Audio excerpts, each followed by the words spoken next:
The following discussion is not necessarily the views of all involved. The goal is to start open and honest discussion in the Christian worldview.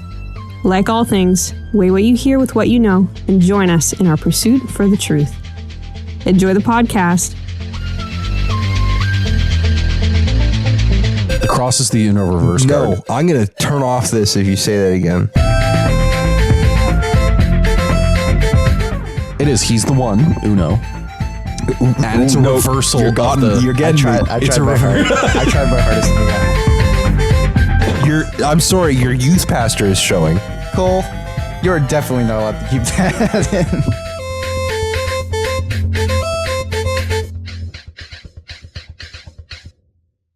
All right, I'd like to welcome everyone to the Second Rate Saints podcast. To my left is a dancing member. My name is Joshua. I am not dancing. You were. That's different. To my left, I am Colton, and I'm not dancing. And to my left, it's me, Caleb. It is a full triangle. Ooh. We do love our triangles on this podcast. Two-dimensional shapes are fantastic. A tridisunity, if you will. I'm sorry, what? You know what? No, I won't. We're going to move on from that. Missing on this episode is Cole and Joel. Oh, thank you. I almost forgot his name. I'm so bad with names.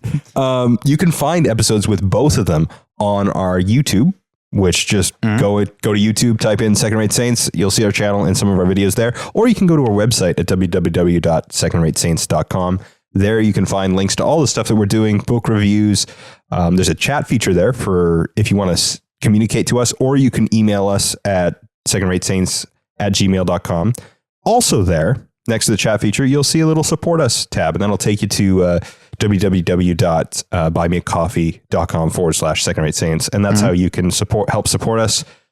We are in need of a tech upgrade pretty soon because one of our units of tech is kind of faltering. But if you don't want us to go back to the old mics, please help us. No, it's good. And then eventually we will get video as well. Yeah, I'm very excited about that. But in the meantime, we've been following through. I don't know how far back we should go. We've been following Paul's missionary journeys. Of course, you start off with Acts with the church in Jerusalem, talking about several of disciples. Then it kind of hones in on Peter, and then it kind of transfers on to Paul. And for the last many episodes, we've been focusing more on Paul. Yep. This is Paul finally coming home from his missionary journeys. And last time we had just talked about how he's on his travel. He's traveling home. And the most recent part is him meeting with the elders of Ephesus, just outside of Ephesus, actually a little bit further away. And it's there's a heart to heart, and they know that this is the last time they're going to see him. Yep. And so there's a bit of like, hey, everybody knows he's going to something. There's a kind of like this, there's a buildup. There's a something's in the wind, you know, things have been set in motion that cannot be undone. Obligatory Lord of the Rings quote. Anyway. Always appreciated. Yes. And so he's finally making it to Jerusalem. That's where we're going to take off. And that's when Paul's shift as this wandering preacher is going to shift into maybe what Paul's more well known for, the prisoner for Christ. Yep. I don't know if he's more known for that. At least for what I've read, I think I've read more about him as that than about, as the missionary. Yeah. But that might just be my reading too. Okay. Let's go. What's the line that I say? And now previously on Acts? Yeah, but that was previously. That was previously what we just did. Yeah. What is the... I have no idea. And now, Acts. Anyways. Now I will act. Acts chapter 21, verses 1 to 9. And when we had parted from them and set sail, we came by a straight course to Kos, and the next day to Rhodes. Let me flip the page. That's in the text. And from there to Patara.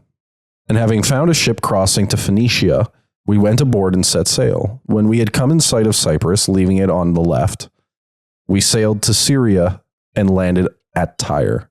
For there the ship was to unload its cargo. And having sought out the disciples, we stayed there for 7 days. I do like that it, like, as he's on a boat, it drives by and it's like, and if you look to our left, you'll see the island of Cyprus. And passing Cyprus on the left. What do you guys make it that this, through the Spirit, there are other disciples that are telling Paul not to go to Jerusalem? How do you guys take that? Previous chapter, I think, has the same thing. Mm-hmm. And I don't know. This also has another one of the we passages where it says that we tried to whatever, and after he would not listen to our pleading, all that. Mm-hmm. And again, we've talked about the we passages in the previous ones. I don't mean to derail from your topic, so I'm not going to, but this is where Luke's involved. And he also is trying to tell Paul not to go, which is weird because he's also the author of the book. But as to why the Spirit would tell him not to, if I had to guess, it would be to test his resolve. But besides that, no clue. It might be a delaying action. Think so? Possibly. I'm just throwing ideas out there. Mm-hmm. It also might be what you're saying. It could be that for them, for the book of Acts, for Luke, for the church, is the Spirit saying Paul should not go there? Because that's what it he, seems like. Or is he just saying, tell him, don't go? Because if I was going to if I was going to articulate this passage in a way that's problematic, just, for funsies, you'd say, well, clearly Paul's disobeying the Holy Spirit by going to Jerusalem. How would you guys react to that? I don't think so. Not that I would personally say that, but I don't think so. Okay. Yeah. Go. I lean towards Colton saying it's Paul's resolve, conviction in himself, God, as the Holy Spirit is guiding him, and then it is I mean, to be fair, it is a wise thing for them to tell him, don't go, don't go, don't go. It would make sense that the Spirit would give them the wisdom to say something like that. If that's what's implied by the text, then fair enough.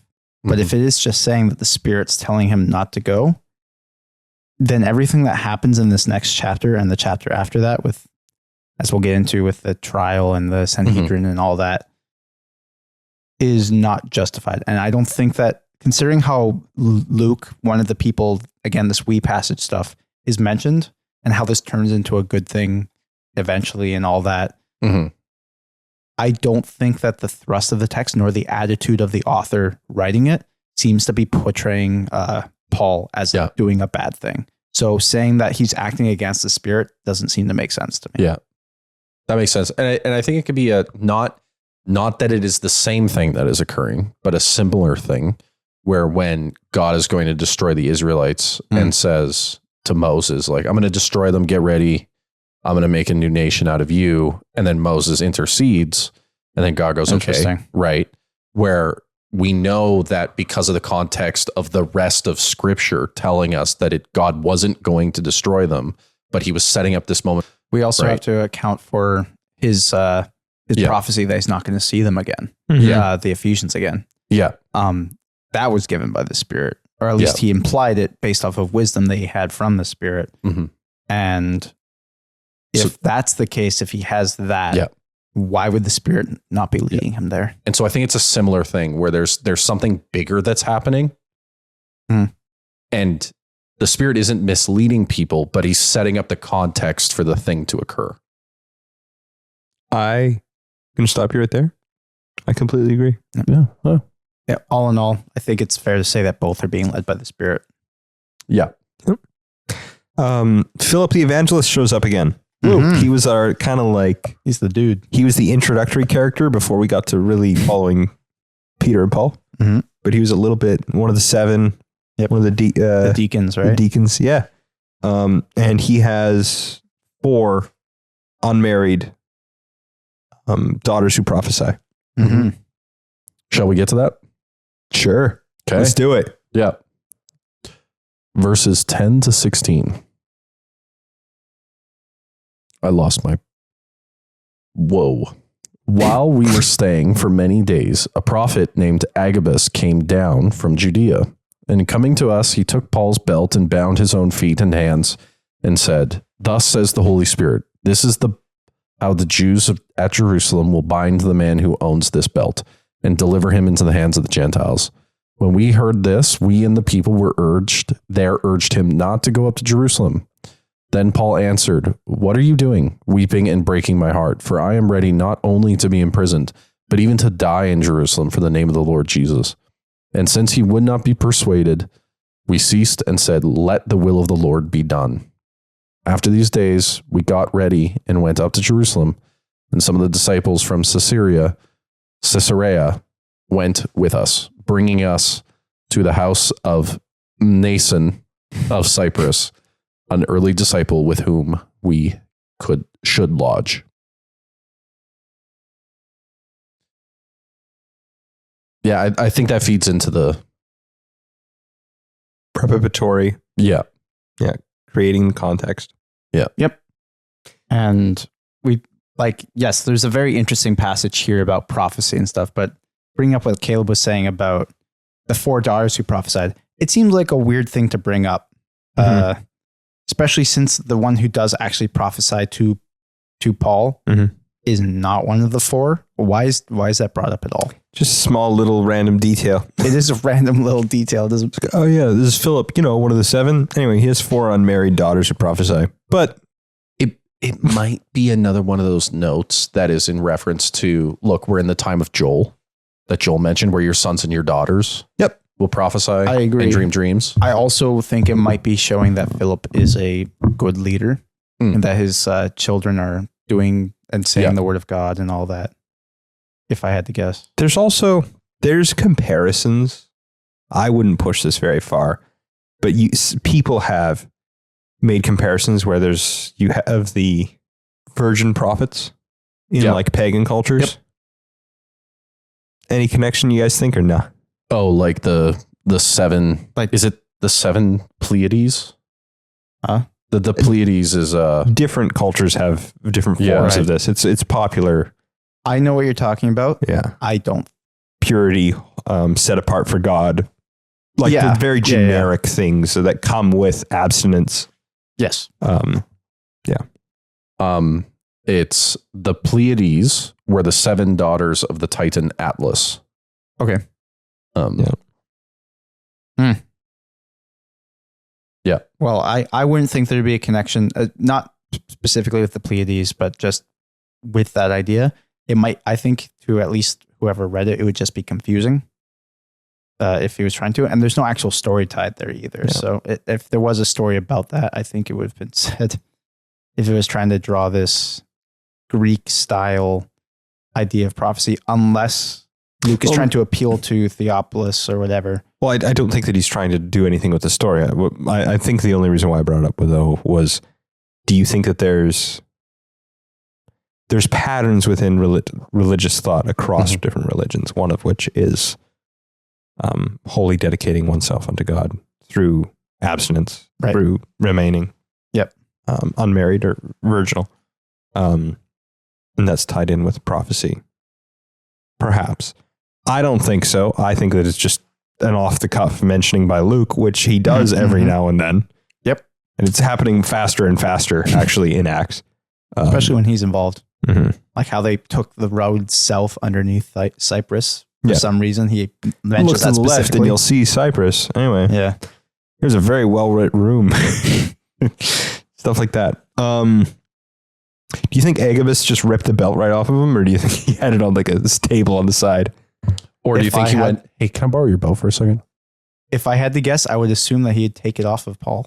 Just because that feels what prophets do. It feels like what prophets would do. Yeah. Even in the New Testament, yes. It is interesting that they label him a prophet and not a believer who prophesies or something like that. Yeah. As if this is something he does regularly. So we're all continuationists here, as opposed to cessationists, right? We don't believe that God's Correct. gifts have ceased.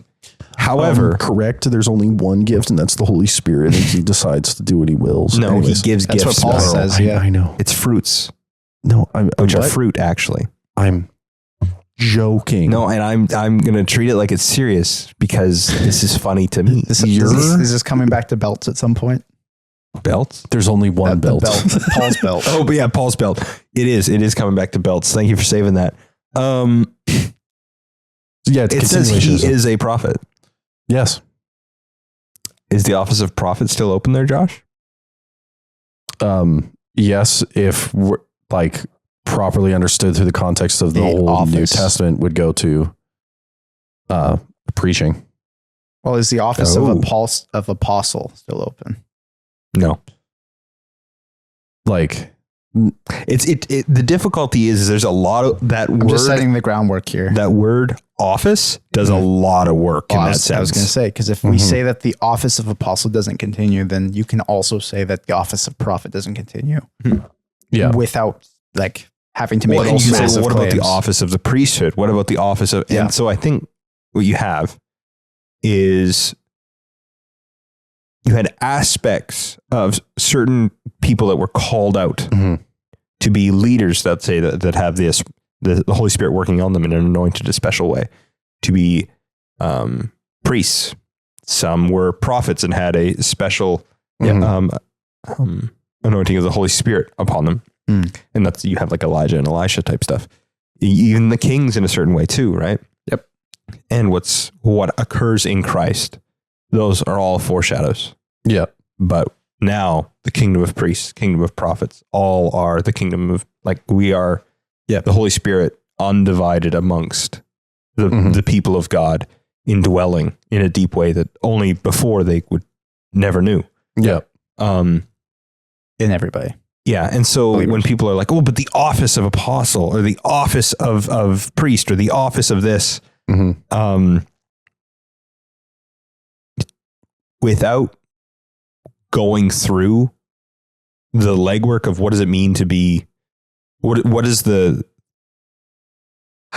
say the unifying and the normalizing, the flattening across all the Christian body, without going through that and going through the legwork of that, it would be say, well, no, the office of prophet has kind of ceased. Right. Yeah. Now you could say that it takes on new meaning. That there's something which could be seen maybe in elements of that were in the Old Testament that is now applied to everyone, but that doesn't mean that there isn't something a little like distinct. It's also in that case. Sorry. I was You just going to should say the fact that he's called a prophet is still different than what Elijah was. Is it? Well, That's what my question was. that's my argument is saying that you have to do the legwork of saying how the Holy Spirit is now working through all believers, right? You like, actually, Strongstad has a great book on the prophethood of all believers, which I've only read about half of, so I feel weird plugging it Which here book now. is that? The prophethood of all believers. That's the name of the book? Oh, Yeah. I haven't read it. And so I think you have to do the legwork to say, well, that which the prophets and the priests had in part, every Christian now shares in full. However, there is still what the Old Testament distinction still carries forward despite the flattening. How that works would take a better theologian than me. Because I think you still have priests in some degree, as Paul, what is later articulated, like in, let's say you still have prophets like what's represented here, but you still have this representation, as, you know, you imitate Paul as he imitates Christ. And there's this leadership, spiritual leadership grouping and class of people. So when we say office, too many times is it taken from the Old Testament and then just transferred immediately. And then, you know, you end up with like, the answer there is no. Yeah. Benny Hinn, whatever. Anyway. The other thing we haven't discussed about this, I know we're sticking on this prophet thing a lot, but it kind of matters if today I can call myself a prophet and just go down and say someone's going to die in 10 days. And, you know, I could just do that or not. But Shouldn't. Agabus, it's not explicitly stated that he is a believer. The way he functions seems very Old Testament-y. Is this guy just Jewish, or is he a believer? He does have the Spirit. At least he's assumed to. But No, I'd say that he's a Christian. I would, systematic theology demands me say that. But do you think Luke is trying to say that? I think Luke assumes it. I would also, based off of his gospel, also assume that. And But just in the scene that's being depicted, like it's a very close, tight-knit meeting, Sure. right? And then That's a good they point, go yeah. through this, and then Paul's just like, hey, man, stop. You're making me feel bad, is essentially his response. okay. My mind's ants. Like, it feels like a very tight scene between close friends. It wouldn't make sense for some random Jewish prophet to show up, say that he has the Spirit, and then like bind his hands or whatever. Which is in line with more Old Testament stuff, but that It does feel very Old Testament, yeah. Yeah. Thoughts, Josh?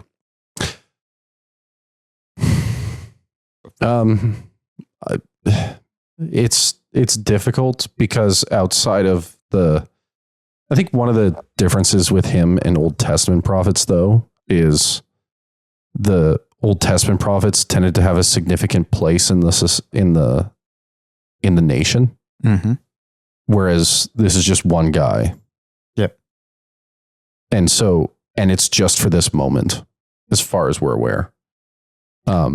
Isn't he the one that also prophesies about the famine? Like Oh. earlier. Yeah. That's a good question. I think he is, isn't he? Do you want to check that out? Sure.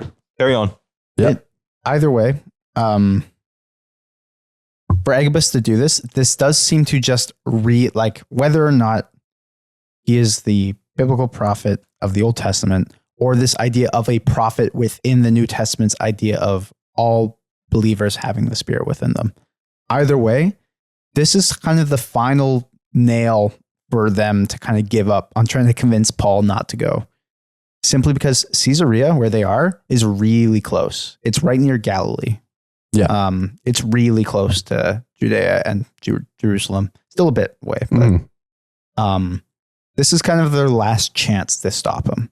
And the fact that a prophet comes up to him, tells him that he's going to be bound and handed over to the Gentiles. Mm-hmm. Also, church tradition says that he's the one who was one of the 70 that got sent out by Jesus. Really? Yeah. So says church tradition. That adds an extra layer to that. Wow, that's Doesn't it? fascinating. Okay. You want to see how early that tradition is. What verses roughly would he send them out? In which book? It'd be Luke 10, 1 to 24. That's fascinating. But his name's not listed there. Again, that's church tradition. What's interesting though to me though is this seems kind of like Caiaphas's a vision, where Agabus giving him the prophecy that he would be bound he's not stating like the rest that he shouldn't go. Right. He's just saying this is what's going to happen. Yep. If you do. And same with Caiaphas, where he says he gets this vision of Jesus crucified and he goes, oh, well, God wants me to do this because he's evil. Well, Yeah, it's wait a not second. what he meant. Yeah. Also, Caiaphas's vision is earlier than the Jesus in that moment. This goes early on in the year. He had these. No, but what I mean is that Caiaphas had received a vision, a legitimate vision. At least that he assumes, but Yeah. yes. Well, at least the author assumes. Right. But it's not stating that Caiaphas is correct in his interpretation of it. Mhm. And Agabus, I'm not saying that Agabus is incorrect in his interpretation, but he's presenting this vision not as, hey, you shouldn't go because you're going to get bound, but just this is what's going to happen. Yep. And Fair everybody enough. else is like, yeah, Paul, don't go. And he's like, you're breaking my heart. Yeah. Stop crying. You're going to make me cry. Yeah. And then he gives, I'm ready not only to be bound, but also to die in Jerusalem for the name of the Lord Jesus. Yeah. That's very Pauline. That's very much Yeah. this idea of self-sacrifice for the Lord, continuing from earlier in the book, also continues. Yeah. Paul visits James, verses 17 to 26. When we had come to Jerusalem, the brothers received us gladly. On the following day, Paul went in with us to James, and all the elders were present. After greeting them, he related one by one the things that God had done among the Gentiles through his ministry. And when they heard it, they glorified God, and they said to him, "You see, brother, how many thousands there are among the Jews of those who have believed. They are all zealous for the law, and they have been told about you that you teach all the Jews who are among the Gentiles to forsake Moses, telling them not to circumcise their children or walk according to our customs. What then is to be done? They will certainly hear that you have come. Do therefore what we tell you. We have 4 men who are under a vow. Take these men and purify yourself with them and pay their expenses so that they may shave their heads. Thus all will know that there is nothing in what they have been told about you, but that you yourself also live in observance of the law.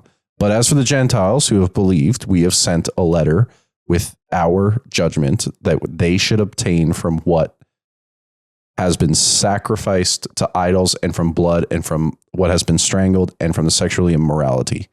Then Paul took the men the next day. He purified himself with them, went into the temple, giving notice when the days of purification would be fulfilled and the offering presented for each one of them. Mm-hmm. To reiterate, James is the head of the church in Jerusalem. Mm-hmm. Kind of a big deal. And one of the 12. No. This is the half brother of Jesus. Get it right. No. Half brother of Jesus. Yeah. Yep. Why would you say that? Why would you say he's one of the 12? Yeah, I don't know why I would let Josh say that. Yeah, no, half brother of Jesus. Yep. Yeah, big deal. Big deal. He is. Do you think, because we're soon to learn that all of this was unnecessary and does not work? Yeah, he's trying to reconcile the Jews with Paul because they think that he's a traitor to Judaism. That he's leading Jews away from their God. They basically consider him not just a heretic, but just a straight up heathen who's leading people away. Yeah, and this is James's way of trying to fix that broken boundary or whatever bridge. Mm-hmm. Do you find it interesting? There's like, and you teach the Gentiles, you don't even have to circumcise them. And Paul's like, well, yeah. Yeah, that's what you're supposed to do. Mm-hmm. There's a little bit of that. Do you think that because this doesn't go anywhere, do you think that what James is doing here is a good thing? I don't see it as anything wrong. Right. It definitely fits in Paul's. It's weird purification stuff because they're in Jerusalem. Well, I said weird, not like it's a bad thing, but rather that this would not be what Paul would be expected to do. Well, I think it fits into Paul's whole theology in Corinthians of, to the Jews, right? I act like a Jew. To the Gentiles, I live like a Gentile. And for him being Jewish, it would not be wrong for him to do this for their sake. Right. It's the day of purification and all that. Yeah. Cause Paul's probably thinking like, yeah, it won't hinder the gospel by me being here if I do these. And by doing them, I might be able to actually talk to people about it. Yep. You won't be immediately thrown in front of prison or beaten to death. Question for you. Mm-hmm. Verse 20. And when they heard, this would be James and the elders. Mm-hmm. And when they heard it, they glorified God and said to him, "You see, brother, how many thousands there are among the Jews of those who have believed. They are zealous for the law and have," and then he goes on. Is he talking about non-Christian Jews, or is he talking about Christian Jews who have a warped view of how the law plays in to the gospel? That James does? Or No, these elders? Is James and the elders telling, when he says, hey, you see all the thousands of the Jews who believe and are zealous for the law, is he talking about non-Christian Jews, or is he talking about Christian Jews who have a warped view of how the law plays in to the gospel. You know what I mean? Yeah. What category is he talking about there? I want to say it's the Christians with bad views, the ones that Paul has been constantly trying to correct in many of his epistles. The circumcision party? Yeah. Woo! Sorry, I can't think of that. It's a phrase later that Paul uses. Yeah. The stuff he keeps coming up against. This sounds like he's talking about the good, like the Jews who believe and are following the way, all that. However, they've been told not to circumcise their children, or they've been informed that you do all these things with the Gentiles. And now the Jews are not these Jews that he's talking about, but the other people of Jerusalem are now going to be. I don't see that transition as smoothly. However, it just seems weird. Yeah. Either way, because if he is talking about Jews who believe, but they still are passionate about the law and stuff, we would call those the Judaizers, right? Yeah. People who think that or you the need circumcision party. Yeah. Those who believe that you still have to observe the tenets of the law to be within the church. Yeah. Well, the main, to oversimplify an ancient problem, it is there a new category of people of God in Christ? Right. Or are you being grafted in to just the same position where Jews are? Right. Right. Now, both of those images are used by Paul even in the New Testament. Yep. But obviously the more there's neither Jew nor Greek, nor free here, is the main theme. However, he does often use terms of being grafted in and stuff like that. Yeah. And we've been focusing a lot in this book on the Gentiles or the Samaritans or these people who were not the Jews. They show up every once in a while, but they're usually in opposition to Paul. Here, I think this is one of the few times that we see the Jews in a positive light as believers in Jerusalem. This is the first time he's really come back and talked with them. Okay. Do you think that this is trying to emphasize that the Jews during this time still follow the law if they were Jews? Yes. And that's not a bad thing for them to do? I think at this point, with Paul's arrest and with everything, I think you end up having there's a bit of a watershed moment, right? That's going to go down. There's a little bit of this is how, and this ultimately finds its culmination in the destruction of the Second Temple. But there's this of how much does a Jewish Christian or Messianic Jew partake in the old, right? Like so far up to this point, we have instances of, they still go to the temple during days of prayer. They still go to,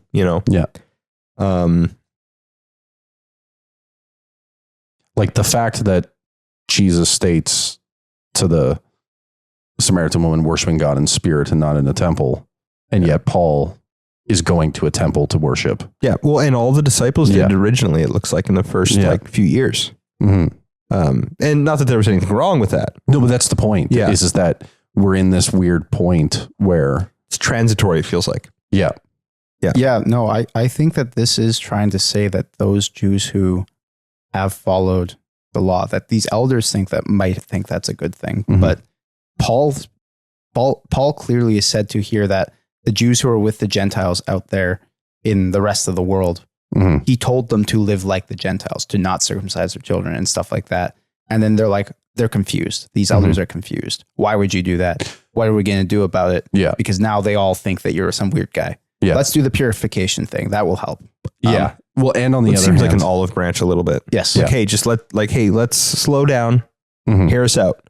They don't slow down and they don't hear them out. Turn away. They say that he's turning away from Moses, or telling them to turn away from Moses. Yeah. Which to me seems very extreme, almost accusatory. Meanwhile, Paul's like, and Moses was just pointing at Jesus. So what do you want to do? Yeah, exactly. And what you also get is like he circumcises Timothy. Yep. Right. I was going to bring this up, but yeah.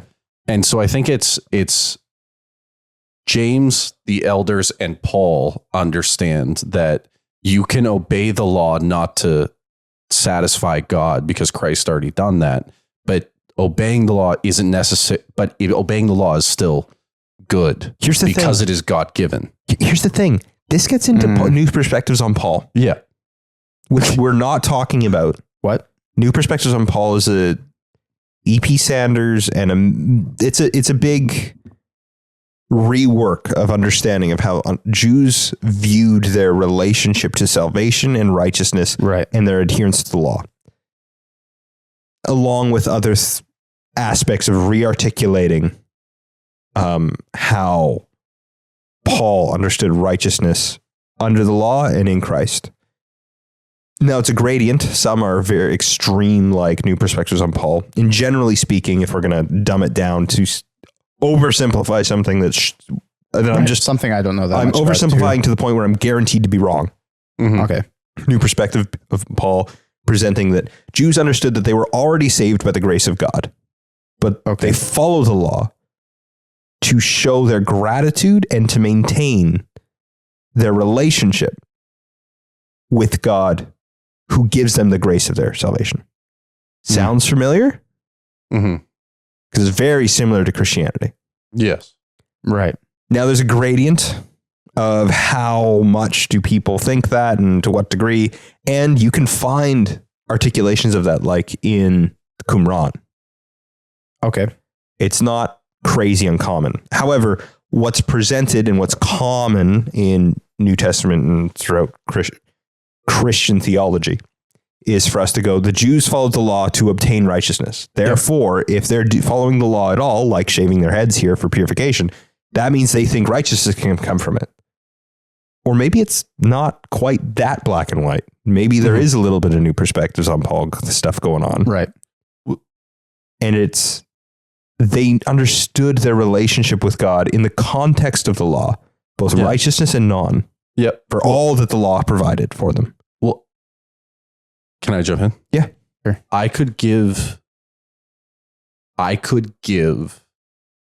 that idea credence because you see, not completely, but that there was a, so to speak, remnant of Jews that understood it properly, the same way Paul did. Mm-hmm. And so, like he brings up, Abraham had faith before and he was saved, right? And so it makes sense that there would be groups of Jews, maybe a minority, maybe a majority, maybe just the Qumran, maybe whatever. In the same way that you can find some of the things that Jesus said in the Talmud in various forms. And it makes sense because he's using the things that the people understand to formulate the theology. And that maybe there were, just like in churches, there's 1,000 different presentations of a theology or varying perspectives on things. It could be that there were groups of Jews that had that perspective over time 100%. And it had kept. And Paul is saying, just like Abraham, potentially in some synagogues, he said, just like those groups, they understood correctly, but there is a prevailing idea that is common among Israel. That is, I obey the law, like Nehemiah, like those characters. I would agree with what you're saying there. Yeah. I think if we were going to actually we should do an entire episode on new perspectives on Paul. Okay. But it would require. Really? Yeah. At least not by this name. So maybe I know it by something else. I don't think it's on by another name. Right. I mean, it's, you know what? I may have only heard it in my master's stuff. Never mind. New perspectives on Paul. Yeah. I mean, it's deeply tied to N.T. Wright. Yeah. That's I think where the introduction, but like in my academic studies, like in school. Okay. I don't know if I actually read on it in my undergrad. So fair enough. I don't know. Fair enough. We should do an entire episode on it. It's just reading. Yeah. Anyway, let's not get bogged down on it.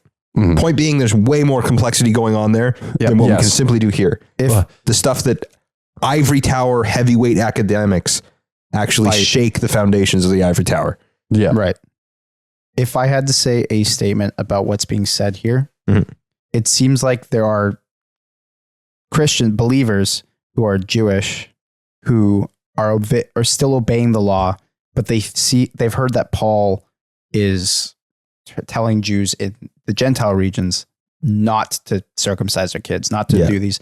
And how they say it is not to follow Moses, which is extreme. Sounds a bit accusatory if you ask me, but either way.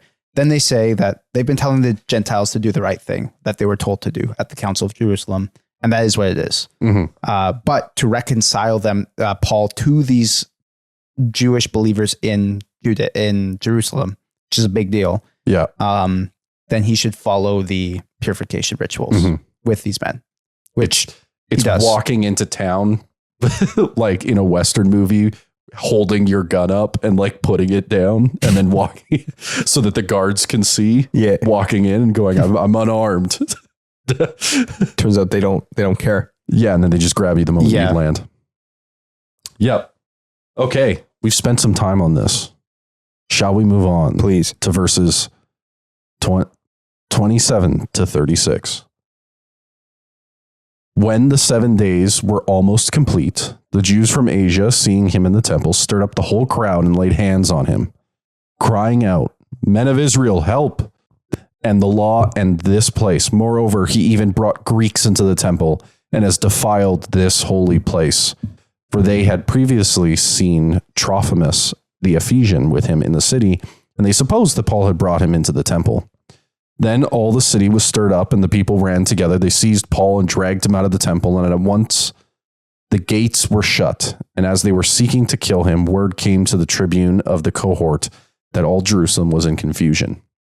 He at once took soldiers and centurions and ran down to them, and when they saw the tribune and the soldiers, they stopped beating Paul. Then the tribune came up and arrested him and ordered him to be bound with 2 chains.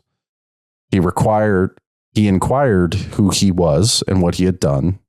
Some in the crowd were shouting one thing, some another, and as he could not learn the facts because of the uproar, he ordered him to be brought into the barracks. And when he came to the steps, he was actually carried by the soldiers because of the violence of the crowd, for the mob of the people followed, crying out, "Away with him." You know what's wild? The follower of Christ has caused a greater uproar, and he would have been killed. He was dragged out of the city to be killed while they were trying to kill him. He caused a greater uproar than Jesus' own. So I don't know. There's something there. I'm sure there's Jesus' own. Being brought out of the city to be executed. There's just a parallel there that's interesting. Well, and you hear the crowd saying "away with him" rather than "crucify him." Yeah, like the whole crowd. Like there's patterns there that I'd have to study a little bit. Interesting. I didn't think about that, but I think it's also interesting now that he's come full circle in his life. He was those men beating and dragging, watching them kill a Christian. Yeah, and now he's the one. Yeah, and there's a bit of, not in the like ha ha ha ha, but like in the literary sense, there's a lot of dramatic irony in that. Yes, that it's the role's been reversed. Yeah, bit of interesting character stuff going on. Yes, we actually have archaeologists have found the plate from the court in Jerusalem that says Gentiles who pass here can be will be executed. Oh, really? We found that. Wow. And so that's why the charge of like, hey, he's even brought a Gentile in here is like, whoa, this impurity that's happened, right? It was kind of a big no-no. And if you've read any of the Gospels, you'll know that the Jews were in kind of a bit of a state of unrest during this time. Actually, not too long after this time, like maybe 20 years after this takes place. It's the destruction of the second temple because Jerusalem gets razed to the ground and all the Jews are kicked out. Yeah, so there's a lot of problems going on here with how the Jews worship, how they feel they should be ruled by Rome. They kind of have this weird tense relationship. But obviously the commander has to intervene with them just randomly taking and lynching this man. They can't just let it happen. So they seize Paul and start dragging him inside. Yeah. It's very interesting. Yeah. See that tension even just in like there's also they become the structure, the governance structure, the Romans who were the ones who facilitated the crucifixion of Christ become actually the salvation of Paul in this moment. Yeah. I don't know. There's some weird parallels there that are going to take me a while to parse out. Well, Rome is portrayed in a very positive light. Oh, all throughout Acts. In Acts, yeah. Well, I mean, it's even narrows its date down actually quite a bit. Yes, actually, before a certain period of time. Nero. Yeah. It might also be doing one of those things where it's separating, like, who was the problem in the Gospels. Like, how do I put it? By doing this, you're stripping away elements and people that are blamed for the crucifixion. Yeah. Mm-hmm. And it's not even like the Jews. It's specific groups of them. Yep. Yeah. And it's the ones who reject Christ. Yeah. Yep. That's it. There's definitely a theme of that within this book. Mm-hmm. Absolutely. And it shouldn't be taken to too deep of a... No, it's not ethnically based. No. However, the Romans played their hand.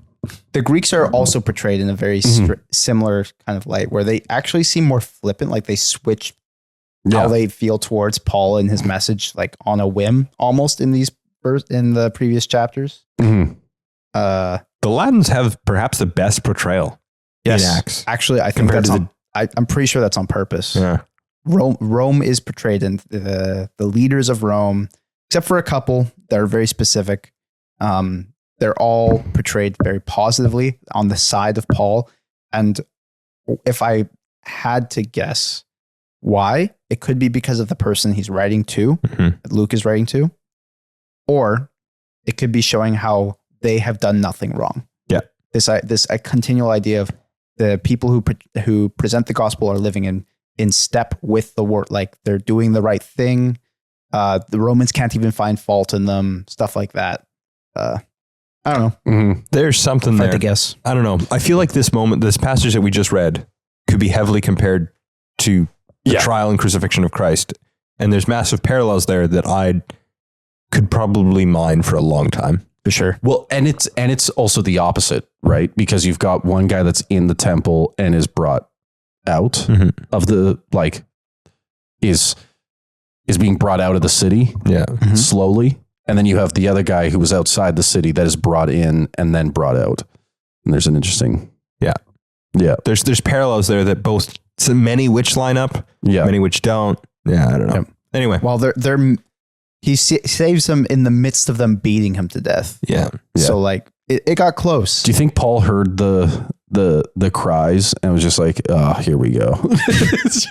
He probably knew. Boys. He probably had a feeling it was going to happen, to be honest. He probably thought he was going to die in that moment. Yeah. But it is interesting that it all happens. Obviously, they have a very negative view of who Paul is already. Yeah. Well, he's arch traitor. Well, he's telling people that they don't have to circumcise themselves. Yeah. Which is true. That's not a lie. These don't seem like the believers that he was talking about before. Well, and is Gamaliel still alive? Well, yes. Well, I think I actually don't know. It says the Jews from Asia stir up the crowd. So I think what actually happens, if I'm going to try to piece all these puzzles together, you have the Judaizers who are there for the Passover as well, who stir up the non-Christian Jewish population into just a lynching. Paul. But it starts off with the Judaizer crowd. It's interesting because here you said like it's the lie that he's been telling them not to follow, whatever. Yeah. But here they have an actual, like a real lie where they thought that Trophimus had been brought into it because he was walking with Paul earlier. And they're like, that's good enough for me. And even though he hadn't actually gone into the temple. Yeah. Well, because I wondered this just like does something for me. So Gamaliel died in 52 AD. That's going to be pretty close. Yeah, he might still be alive. Yeah, he's going to be ancient. Yeah. To be fair, I haven't fully read the Sanhedrin part. He might be I don't think he's actually present there. Gamaliel, where he was present earlier in Acts. Yeah. So he could just be gone. He might have gone back to Antioch. But he's also old. Very old. Yeah. But if he could be in town for the Passover. But I mean, like he's definitely alive when Paul's doing all his missionary stuff, and to hear his student Yeah. He also has a lot of students. We don't want to oversell. Like Paul was a wild student, Oh yeah. but we don't want to oversell. Yeah. How big Paul was, even amongst Gamaliel. Oh yeah. But I mean, like, even like at our school, you would hear professors saying like, oh yeah, that student, they fell off, or Oh, they're doing great things. yeah. Yeah. And so I can imagine Gamaliel getting news from the Sanhedrin, going like, what the hell happened? Yeah, Paul was in the. What is that guy doing? Paul showed up at the temple. We almost lynched him. Excuse me. That's my boy. Paul. That's my dude. That's what have you done? Yeah. Okay. Next. 37 to verse 2 of chapter 22. As Paul was about to be brought into the barracks, he said to the tribune, "May I say something to you?" And he said, "Do you know Greek? Are you not the Egyptian then, who recently stirred up a revolt and led the 4,000 men of the assassins out into the wilderness?" Paul replied, "I am a Jew from Tarsus in Cilicia, a citizen of no obscure city. I beg you, permit me to speak to the people." And when he had given him permission, Paul, standing on the steps, motioned with his hand to the people, and then there was a great hush. He addressed them in the Hebrew language, saying, "Brothers and fathers, hear the defense that I now make before you." Here we go. This is the first Paul, a prisoner of Christ. Can you look up the word assassins? Yeah, I was thinking about that too. Mine says terrorists. Yeah. But there's Either way, it's bad. There's a very specific group that it could be alluring to. Right. Yeah. And I got to open Logos, and that's going to take like 40 minutes. Because if it's the word that I hope it is. Before we get into that, it is interesting that as he's being dragged in, he's like, hey, can I talk to you quickly? But then the thing is that the commander doesn't actually know who this guy is. He just assumes he's this random terrorist guy. Yeah. Which means he didn't listen to a single thing the Tribune said. To be fair, they're giving such contradictory stuff. He's just take him in. Doesn't matter. Which is interesting because I don't know how recent this event would have been in history compared to this. It does. Sorry, Caleb. What word is it? I'm getting there. Never mind. One of the things I wanted to point out is either there's a few things with this interaction. He's beaten beyond the point of recognition, at least for ethnic attributes of any description. Yeah. Right. And two, the centurion, then this leans into often movies and art that depict the soldiers in Jerusalem. They depict them as legionaries. Right. To be Latin, generally speaking, or at least they would have spoken Latin. These guys don't. Right. They speak Greek, which is more common in that time. Yeah. Which means that they're auxiliaries.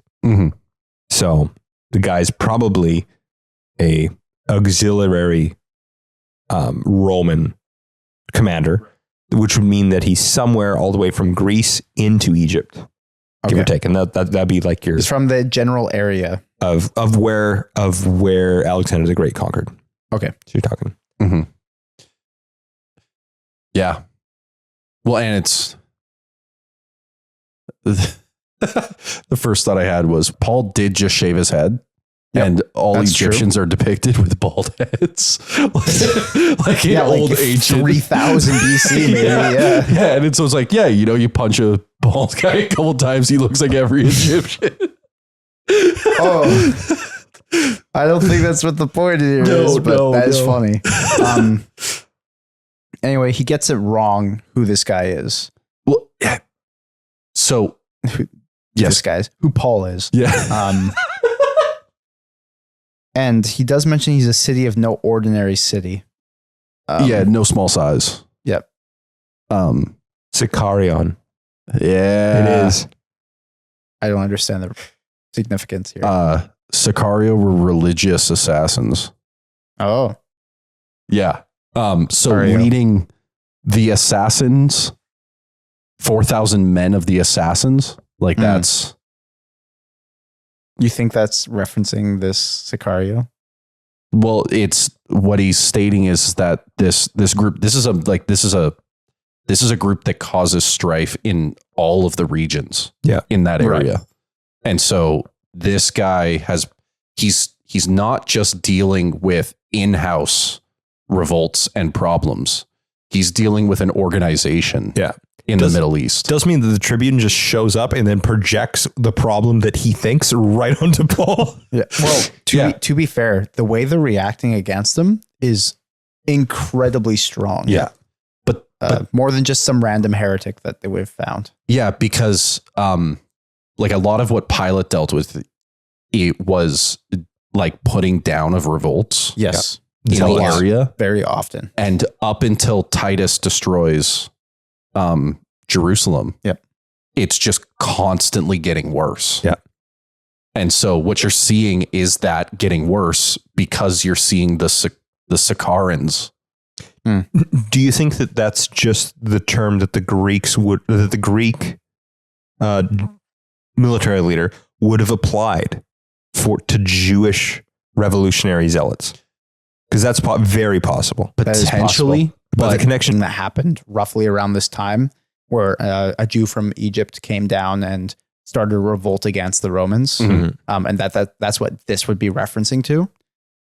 I don't know if that's true, but well, and I'm speculating sounds completely. Like you're giving something different. Yeah. Well, I'm speculating completely here. What if the Egyptian was one of the Egyptian Jews from the other temple? Yep. Like that. Yeah, that's what that we other could guy do an was. entire episode on the other temple in Jerusalem. Yeah, you can't just kind of say that, can you? The third temple. The third temple in Egypt, where they worshipped Yoho. A pirate's life for me. Anyway, carry on. Is it actually Yoho? It's an Egyptian Jewish mix of the name. Syncretism and weird Jewish mercenary group that starts their own version of Judaism. Anyway, carry on. well, that's the point, is that because they're related to the temple and because they're related to all of this strife that the Romans are dealing with. It's the depiction though of that people group are that they're very pro working with the government around them. They're not very revolutionary. They're not very insurgent. And so I find that unlikely. Mm-hmm. But anyway. I don't know. Either way, we're just speculating because it's cool. It's cool to think that there's just some guy out there with 4,000 assassins just hanging around somewhere. I do like that the Tribune is just kind of stressed out about that. Then Paul shows up and then he's like, "Are you the dude?" And he's like, "No, dude, I'm a Jew, I'm a completely different guy." Guys, this is the second crossover between the Bible and the Prince of Persia. It's true. The Prince of Persia movie does have this stuff. Because you've got the reference of the Prince of Persia in Daniel. Yeah. And then the assassins are the major villains in the Prince of Persia movie. Yeah. No. Here's the thing. I think this is a joke, by the way. See, that's why I thought we were getting to, because that is a thing. I think it's just, that is the word that the Greek Roman auxiliary military leader would apply to any religious zealot. Yeah. Potentially, but they also had other terms for the zealots. I think whoever this commander would be, he's not named, but it would make sense if he's just probably hasn't been here for very long, or he has been here long, like since Pilate or whatever, and he's just tired. Well, there's bigger fish to fry. If he's thinking about this specific guy and it's recent, that makes sense. Either way, I don't think we'll ever actually know, but it is interesting to think. The first message of Paul, prisoner of Christ. Yes. Verse 3. Yeah, you skipped over 2. Verse 3 to 16. But I'm going to read 2. And when they heard that he was addressing them in the Hebrew language, they became even more quiet. And he said, I am a Jew, born in Tarsus in Cilicia, but brought up in this city, educated at the feet of Gamaliel, according to the strict manner of the law of our fathers. According to the strict manner of the law of our fathers, being zealous for God, as all of you are this day. I persecuted this way to the death, binding and delivering to prison both men and women. As the high priest and the whole council of elders can bear me witness. From them I received letters to the brothers, and I journeyed towards Damascus to take those also who were there and bring them in bonds to Jerusalem to be punished. As I was on my way and drew near to Damascus, about noon, a great light from the heavens suddenly shone around me, and I fell to the ground and heard a voice saying to me, Saul, Saul, why are you persecuting me? And I answered, Who are you, Lord? And he said to me, I am Jesus of Nazareth, whom you are persecuting. Now those who were with me saw the light, but did not understand the voice of the one who was speaking to me. And I said, What shall I do, Lord? And the Lord said to me, Rise and go unto Damascus, and there you will be told all that is appointed for you to do. And since I could not see because of the brightness of the light, I was led by the hand by those who were with me and came into Damascus. And one Ananias, a devout man, according to the law, well spoken of by all the Jews who lived there, came to me and standing by me said to me, Brother Saul, receive your sight. And at that very hour I received my sight and saw him. And he said, The God of our fathers appointed you to know this, his will, to see the righteous one and to hear a voice from his mouth. For you will be a witness for him to everyone of what you have seen and heard. And now, why do you wait? Rise and be baptized and wash away your sins, calling on his name. Mm-hmm. We've kind of gone over each one of those things in previous tellings. Yes. A general recap of what's happened before. Yeah. This happens a lot in Acts. But Yes. with the chance to speak to everyone there. Yep. Mm-hmm. Well, he lays out what's happened to him, who he is, his certifications, what happened to him for him to believe in the way after persecuting them as fully as he did, which the fact that he emphasizes how hard he persecuted them is both to, probably painful for him to think about, but also trying to appeal to these people.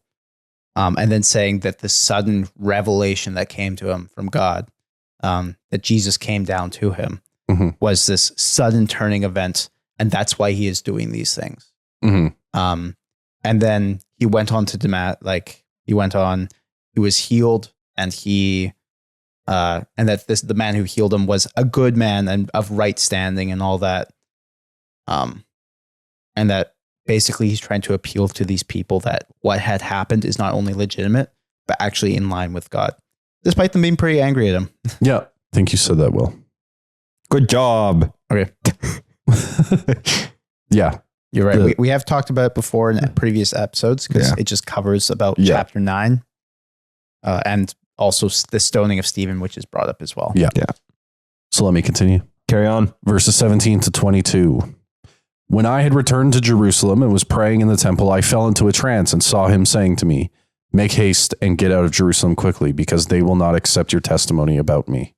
And I said, Lord, they themselves know that in one synagogue after another I imprisoned and beat those who believed in you. And when the blood of Stephen, your witness, was being shed, I myself was standing by and approved and watched over the garments of those who killed him. And he said to me, Go, for I will send you far away to the Gentiles. Up to this word, they listened to him. Then they raised their voices and said, Away with such a fellow from the earth, for he should not be allowed to live. I find it interesting that they didn't uproar when it's Jesus of Nazareth, the one we were persecuting. They didn't uproar when he said, I'm the God of our fathers. The God of our fathers. And they didn't uproar at actually the crazy claims of Christianity. Yeah. What their uproar was, how dare you take what is unique to us and present it to other people? Yep. Yeah. Yep. Well, this is reconfirming that whole thing of him now going to the Gentiles. And if it is anything related to what the elders were saying before, they would have heard Paul have done this. It shows that in certain ways, Judaism had become less about the grace which God gives and became more about the uniqueness of the Jewish people. Well, like the way you said it and the way it's presented here, right? The claim that, like, how dare you say that God would forgive the Gentiles? How dare you take what is to us? Exactly the response that the older brother and the prodigal son had. Yeah. Yes. That, and like before it's implied, right? That by Jesus telling that story. I didn't think about that. But now you're seeing it happen. Like almost explicitly. Yeah. Yeah. Now, it is wild that they don't uproar about the crazy claims. Yep. Yeah. Their uproar is based on their selfish, racist view of what their And religion and relationship to too. God means to their ethnic body. Well, and like, I get it, because throughout the whole Old Testament, let me clarify. That's a good idea. You sympathize with that position, eh? No. Anyway. As a Gentile, I don't sympathize with that position. I get why they would come to that conclusion, though. Yes. Okay. When you read the whole Old Testament, and the nations are always the enemy of God, Yes. and they are presented always as the chosen ones of God. And the enemies are the ones that destroy them. The nations are the ones that oppose God. The nations are the ones that destroy them, that are led by other demonic gods and forces in various passages. And then, so throughout their whole history, they've got this. And then you've got the exile. Well, then the and Persian, and the Greek takeover. Exactly. Yeah. All this history, all this stuff, but it's also in their view, would be undermining the law. Yeah. This idea that it's not just for the Jews who have to now live to the law, but for someone else, the law then has less weight, less strength. Yeah. Well, then which was their entire being. That's their entire ethnicity is the law. Mm-hmm. And it's interesting because Peter, when I think it's chapter 3, I could be wrong, but when he appeals to the Jews, telling them to believe and stuff like that, and then many of them do come to believe, he appeals to the kingdom, the kingdom of God. This idea that to them, the kingdom was promised and it will be, and it has been fulfilled. All this stuff, he is still appealing to them. When Paul immediately says something about it not being that the kingdom of God, or that this new thing has come and that it's not just for them, it's immediately it's not appealing to them anymore. They're like, nah, that word's bad. I like it when you told us that it was us. But Next bit's great. Yes. Finish it. The Round it final off. part. Verses 23 to 29. And as they were shouting and throwing off their cloaks and flinging dust into the air, the tribune ordered him to be brought into the barracks, saying that he should be examined by flogging, to find out why they were shouting against him like this. But when they had stretched him out for the whips, Paul said to the centurion who was standing by, "Is it lawful for you to flog a man who is a Roman citizen and uncondemned?" When the centurion heard this, he went to the tribune and said to him, "What are you about to do? For this man is a Roman citizen." So the tribune came and said to him, "Tell me, are you a Roman citizen?" And he said, "Yes." The tribune answered, "I bought this citizenship for a large sum," Paul said, "but I am a citizen by birth." So those who were about to examine him withdrew from him immediately, and the tribune also was afraid, for he realized that Paul was a Roman citizen and that he had bound him. So set the picture. Paul speaks in Hebrew or Aramaic. Mine says Aramaic. Yeah, I think it's Aramaic. He spoke in Hebrew. I just did the exact same thing. He spoke in Aramaic to the people, so generally the guards don't understand. The Jews started losing their mind, like rioting again, and they drag him into the barracks. To be like, and what's going on? He's like, okay, I'm pissed at you. First off, I saved your life. Then you're like, hey, let me talk to them. And then you get them back into the state. Hey, flog them and just figure out what's going on. Beat the story out of him, essentially. Beat the story out of him. And then he's like, hey. But wait. But he waits until they've tied him up. Yeah. He doesn't. Oh, of course. He doesn't do it right away. Well, that could be because he's so beaten and so exhausted. Or it could be a weird move. Or he just didn't think about it. They right are away. also He's so in disbelief. Yeah. Yeah. they are also trying to find the actual answer to the problem. Well, yeah, they want, hey, beat the truth. Well, it shows that the tribune's like, whatever, that's enough of the problem. Send a centurion to deal with it. Send an officer to deal with it. Yeah. Officer's dealing with it. And he's like, hey, the officer's just like, oh no. That's so bad. Yeah, this is not good. It runs into the office. What are you getting me to do, dude? Being a Roman, my job. Being a Roman citizen not only was a big deal, it came with its own set of perks within the Roman Empire. Yep. To be a citizen of Rome is different from living in Rome. Whereas today, like someone lives in the US, they are a US citizen. That's not the same for the Roman Empire. Especially somewhere in Judea, it's not going to be as common. But there were two things, like it came with certain perks. You're treated like a better person, basically. You had more rights. Yeah. One of those being that you couldn't just be beaten without a trial. Which is weird that you were, if you weren't a Roman citizen, but that's different. Oddly enough, still a better legal system than the ones that came before it. True. Very, very true. But in this way, he is appealing to that. The other thing you could be is that you could purchase with money citizenship. Which is a newer development at that point. Okay. Actually, it's one of the ways that they were kind of incurring more money. It actually ended up biting them. I was going to say that's, yeah. But that's why there was a distinction even between the Tribune goes like, hey, I spent fortunes on this. Yeah. You're saying you're a citizen? Expensive. And then Paul just says, yeah, I was born this way. Implying one of his parents was also a Roman citizen. Yeah. Yep. And then the Tribune's like, oh man, I bound this man. Like, this is enough for him to appeal. Like if he appealed to the emperor or to other judiciaries, it would be a big deal. A big problem. If Paul were to make it a big deal, be a scandal. It could, he may not lose his job necessarily for it, depending on like who listens to it. But what it could do is it may just ruin his career. Probably. Like this would be scandalous at least. Yeah, it'd be scandalous at least. It would stunt his career at best. Yeah. But anyway, there's no way he's getting back to Rome to watch those centurions, those dudes fight in the arena. It's funny because he literally has a get out of jail free card. Yeah. Yes. Which is his Roman citizenship. And he's been holding that in the back pocket for a long time. Yep. He does. I think he does appeal to it earlier in one of the other chapters. It's on Philippi. I can't remember. But he does. He does tell them, the jailers, that he's a Roman citizen. I've missed too many Acts episodes. I think it is Philippi, actually. Anyway. Either way, he doesn't pull this card often. It is kind of a big deal within the Roman Empire.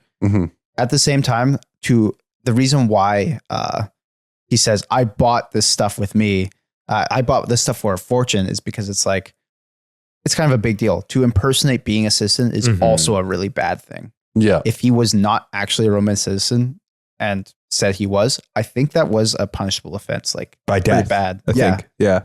My memory's right. It's crazy for him to appeal to this with this get out of jail free card. He's like the perfect person to do this. But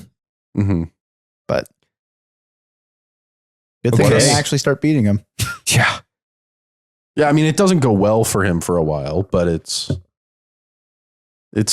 better. Yeah. Than being executed in, but he also gets that later on too. He's also treated more like a person now that he's a Roman citizen, which is kind of the point. Gets to preach the gospel a few more times. Yeah, he's guarded by the Romans. Well, it's what happens in Philippians. Is I want you to know, brothers, that which looks bad as actually the Lord has turned out. Yep. For the betterment of the gospel. Yeah. Which is probably not too far from what Paul was saying to the rest of the people that were trying to get him to not go. That was like, yeah, this looks bad. It's an opportunity though. Well, it's also the larger, that which should be bad ends up being the tools or the way in which the gospel transforms that around it. Just like Joseph. All things work together. Just like Joseph. And ultimately, the greatest example being which is Jesus. Christ himself, who uses death to conquer death. Yep. Uno reverses. It is in weakness and failure that God clutches the cross success. Is the Uno reverse card. No, I'm going to turn off this if you say that again. The what? It literally is. I'm sorry, I skipped over something. What happened? He says the cross is Uno reverse. God's Uno reverse card. How did I miss that? That's great. No, it's more than that. Either way, It is. He's the one, Uno. And it's a reversal You're of the... You're getting It's a reverse. I tried my hardest to move on. Anyway, there is a little bit of chapter 22 left. Talks about the Sanhedrin, but it moves into what happens in the next chapter. So we're not going to talk about it today. Yeah. However, this is the state that Paul is in. It's kind of turned into a very, like, in my opinion, compelling narrative. This idea of like, he was told not to go. He meets up with the Jewish church and is like, well, like they have already charges against him immediately. But then he also is getting attacked by the Jews and then saved by his Uno reverse card in Christ. That isn't the cross, but Uno reverse card. Also known as Rome. Yes. Pax Romana. For another like 10 years.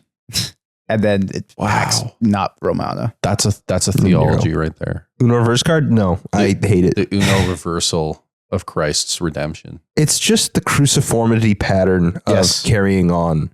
Yes. Like participating in his reconciliation. The Uno reverse card is just the cruciformity. I'm sorry, your youth pastor is showing. Anyway, hit the record button. Well, before we stop acting like it. Before we sign off, we're starting to get into the wrap up of Acts. But for that, you'll have to listen to the next episode. And you can find the next episode on our YouTube channel, or you can go to our website at www.secondratesaints.com. There you can find, again, links to all of our stuff, the previous Acts episodes, our other episodes, as well as a link to talk to us, tell us your thoughts, concerns, comments. Send us an email. It makes our day, actually. More than that, we have actual good conversations and connect people. It's great. Yes. Yeah. Yes. And then also there you can find a link to our Buy Me a Coffee and help us run this channel. Well, and outside of this group of guys that we hang out with, the people on the internet are our only friends. So we like to talk to you guys. One of them is. Oh, dude. I have other friends that you could meet. Maybe you could be friends with them too. Are they listeners of the podcast? Are they the saints that gathered in the cloud of witnesses around us? Dead? Yeah. No. Oh. Although they're not really dead. Anyway, we'll do an episode on the communion of the saints later, where probably Colton and I may or may not fight on that. I don't actually know. I think Joel will probably fight us more. I don't know. I think I'm going to be fighting too. I'm going to be honest. Really? Yeah. In what capacity? Catholics are wrong. In what way? We're going to get into it. No, I just want to know. No, end the episode. No, I'm pressing the button. Just because you say that they're not.